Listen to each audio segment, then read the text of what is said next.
Hello everyone. I hope you're all good. This week, South Africa is hosting the G20 summit in in Johannesburg, making it the first time the event will be on the African continent.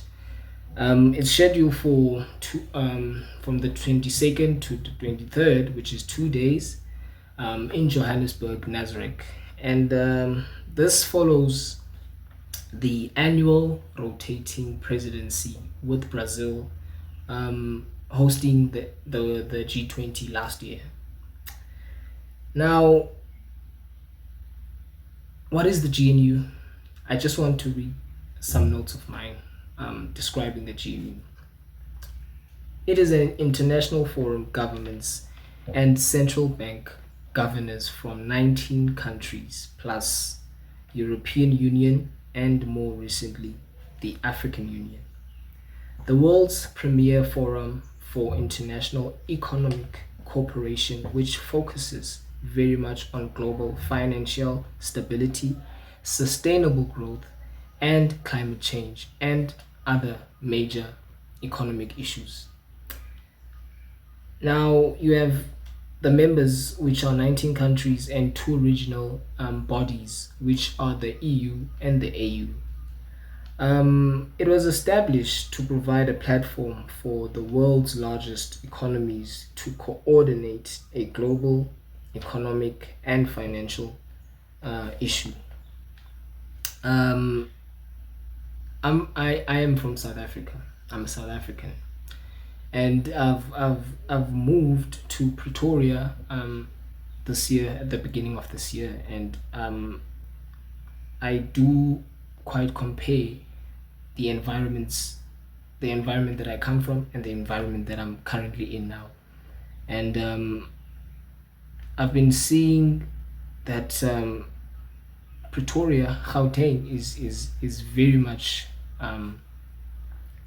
more developed than my province. Even though there are parts of my province that are very much beautiful, there are also parts of this of here in Gauteng which are beautiful.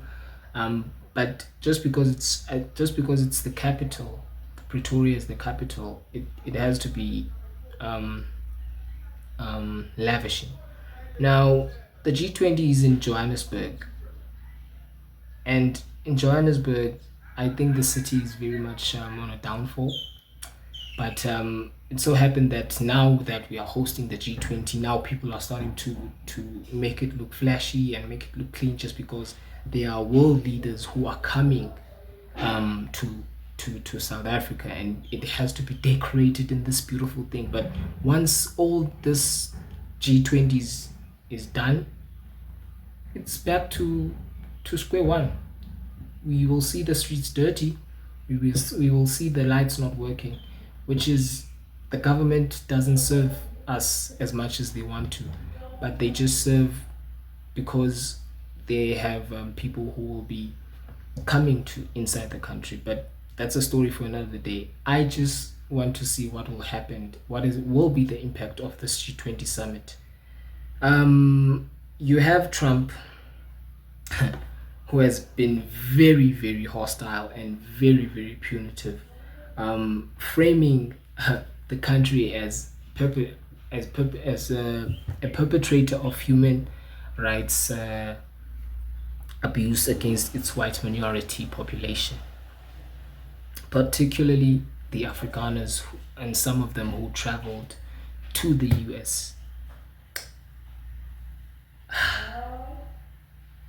South Africa holds the G20 summit, and Trump has decided to not come, him and his administration. He announced that on the 7th of November, I think, and he was saying that no US official will go to South Africa, including the vice president, and that the US will not participate in the G20. This is kind of sad, man. And there's starting to be tension between the US and South Africa. they released a statement saying that it's Charge d'Affaires, I don't know if I'm pronouncing the name very well, Charge d'Affaires in Pretoria will be attending the declaration handover. And now that Cyril is saying that he won't be handing over the declaration, and there seems to be a diplomatic rift between Washington and Pretoria, man. And Ramaphosa deciding to be on stage, and the Trump administration said that Ramaphosa was spreading false lies about a change of mind within the US administration to come to South Africa. But then I heard another professor, Jeffrey, I don't know how to pronounce his surname, Jeffrey what, saying that Trump has a 4-year-old mentality.